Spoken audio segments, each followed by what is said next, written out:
শহীদ আবরার ফাহাদের কবর জিয়ারত করতে গিয়েছিলাম, কারণ আমরা মনে করছিলাম এই যে আজকে 24 হতে পারলো এবং ঠিক যেই চিন্তা থেকে অনুপ্রাণিত হয়ে বাংলাদেশের অ্যাপলিটিক্যাল জেনজি সব থেকে বেশি পলিটিক্যাল হয়ে উঠলো, তার যদি 3টা অনুঘটক থাকে তার প্রধানতম অনুঘটক হচ্ছে শহীদ আবরার।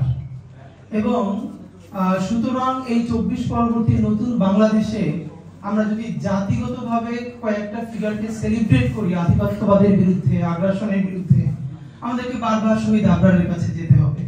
তা আমরা গত বছর কবর জিয়ারত করেছিলাম এবং আমার খুব কিছু ব্যাপার আছে না যে আপনি ওখানে না গেলে আসলে অনুভূতি তৈরি হবে না। আমরা গত বছর যখন গেছি তখন গিয়ে দেখি যে শহীদ আবরারের দাদা যান তিনি বেঁচে আছেন এবং আমরা ঢাকা থেকে এসেছি কবর জিয়ারত করার কথা শুনে, এত বয়োবৃদ্ধ, উনি তো হাঁটতে পারেন না, তবু তিনি একটা জামা কাঁধে টেনে তারপরে কবর পর্যন্ত আসলেন। আমরা সবাই মিলে যখন কবর জিয়ারত করছিলাম, আমরা সবাই মিলে কান্নাকাটি করছিলাম। সেই সময়টা মনে পড়ে, এই নিয়ে আর বেশি কিছু করবা কিনা, তোমরাও আমার ছেলেটার মতো তোমাদের ভাগ্য না হয়। ওনার নিজের সন্তান হারানোর পর তখন উনি বলতেছেন যে একটা মানুষকে কেউ গুলি করে মেরে ফেলে, এটা একটা অবস্থা, 1 মিনিটের মধ্যে সে মরে যায়, 2 মিনিটের মধ্যে মরে যায়। সারা রাত ধরে পিটিয়ে পিটিয়ে খুঁচিয়ে খুঁচিয়ে, এবং সেটা কোথায়, কোনো অতিপরা গ্রামে না, পুরো রাজধানীর বুকের মধ্যে, যেখানে আইন শৃঙ্খলা বাহিনী পৌঁছতে 1 মিনিট লাগে, সারা রাত ধরে তাকে পিটিয়ে হত্যা করা গেল। এইটা যখন কোনো আমি লিখেছিলাম যে সম্ভবত বাংলাদেশ আজকে একটা নতুন ফেজের মধ্যে ঢুকেছে, কারণ ঢাকা বিশ্ববিদ্যালয়ের ক্যাম্পাসে শহীদ আবরারের যে গায়েবানা জানাজার পরেই এই প্রথম এত বড় করে স্লোগান উঠেছিল, দিল্লি না ঢাকা, ঢাকা ঢাকা। এবং আমি খুব অবাক হচ্ছিলাম যে এই ঢাকা বিশ্ববিদ্যালয়, যেখানে ছাত্রলীগের রামরাজত্বর থেকে অধিক যদি কিছু বলা থাকে, যেখানে আবরারকে পিটিয়ে শহীদ করে ফেলা হলো, সেই ক্যাম্পাসে আওয়ামী লীগের জামানায় চতুর্বৃষ্টিতে যখন হয়ে আছে চতুর্দিকে, ইন্ডিয়ান এম্বাসি থেকে শুরু করে সবাই যখন সজাগ, তখন ঢাকা বিশ্ববিদ্যালয় থেকে শুরু করে বুয়েটের ভাই বোনেরা সবাই মিলে যখন বলতে পারছে দিল্লি না ঢাকা, ঢাকা ঢাকা, তাহলে সম্ভবত এই ফেরাউসিনার রাজত্ব শত বছর ধরে টিকে থাকবে না ইনশাআল্লাহ। এবং সেটা টিকে থাকে নাই। তো আমি আপনাদের মাধ্যমে শুধু আজকে একটাই কথা বলি, সেটা হলো আমরা এই গণ অভ্যুত্থান বানাই না ফেলি। এখন এখানে একটা সমস্যা হলো, কেউ যদি কোনো দলের প্রতি সিম্প্যাথেটিক হয়, আমি ধরে নিলাম তর্কের সাথে, ধরেন আবরার কোনো এক সময় শিবিরের সমর্থক ছিল, এটা আর্গুমেন্টের জন্য ধরে নিচ্ছি, এর মানে কি তাহলে এই পরিচয়ের কারণে আবরারকে হত্যা করলে তার পক্ষে দাঁড়ানো যাবে না?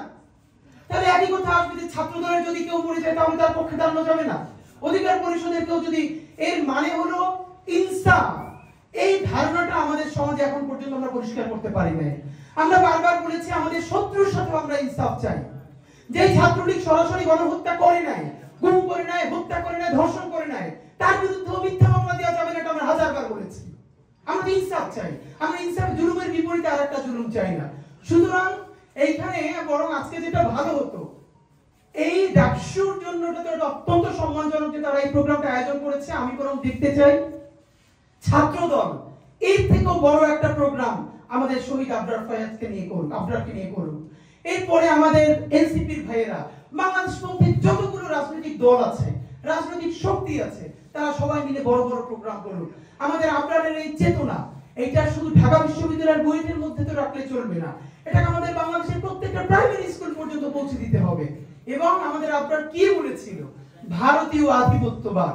আপনি ভাবেন যে একটা ফেসবুক স্ট্যাটাস এত ভয়ানক হয়ে উঠতে পারে ভারতীয় আধিপত্যবাদের বিরুদ্ধে। ইলিশ মাছের সুষম বন্টন নিয়ে কথা বলেছে, তারপরে কি হয়েছে। আমরা আজকে এটাই শুধু বলতে চাই, আমরা আবরার ফাহাদকে এই জন্য সেলিব্রেট করব না শুধু যে আবরার ফাহাদ শহীদ হয়ে আমাদেরকে নতুন বাংলাদেশ দেখিয়েছে, বরং আমরা স্পষ্ট দেখতে পাচ্ছি বাংলাদেশের সামনে আগ্রাসন এবং আধিপত্যবাদ আরো শতগুণ, হাজারো গুণ, লক্ষ গুণ শক্তি নিয়ে আবারও ধাবিত হচ্ছে।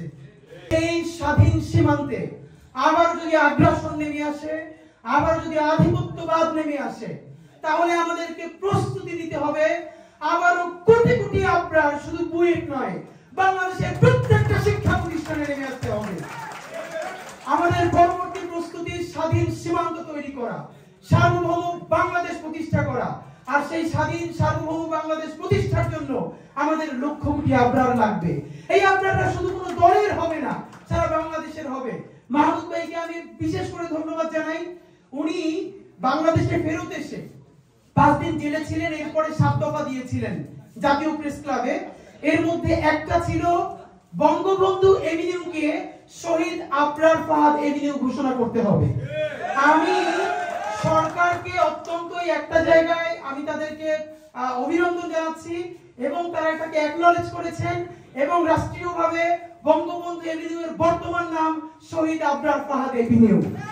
তো এখন এইটা আমরা অনেকে জানি না এবং নামটাও যেহেতু একটু বড়, আমি আপনাদের কাছে ছোট একটা দাওয়াত দিয়ে যাই ডাকসুর প্রোগ্রামে। সেটা হলো এই এভিনিউটার নাম এখন থেকে আমরা সংক্ষেপে সবাই আবরার এভিনিউ বলবো। এটাকে আবরার এভিনিউ আমরা মুখে মুখে নিয়ে আসবো। আজকে বিকেল 4টায় ইনকিলাব মঞ্চ আবরার এভিনিউতে, যেখানে পতিত আওয়ামী লীগের কার্যালয় রয়েছে, সেই কার্যালয়ের সামনে দাঁড়িয়ে শহীদ আবরারের জন্য মুক্তির মোনাজাত করবে ইনশাআল্লাহ। তো আমি আপনাদেরকে সবাইকে দাওয়াত দিচ্ছি।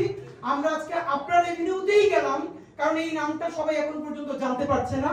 আপনারা যাদের সুযোগ আছে বিকেল 4টায় শহীদ আবরার এভিনিউতে পতিত আওয়ামী লীগ কার্যালয়ের সামনে আমরা দাঁড়াবো এবং আমরা বাংলাদেশের মুক্তির জন্য, আমাদের আবরারের জন্য, স্বাধীন সার্বভৌম বাংলাদেশের জন্য দোয়া করব।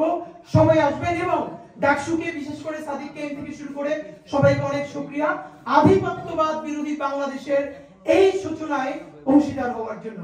বাংলাদেশ জিন্দাবাদ, ইনকিলাব।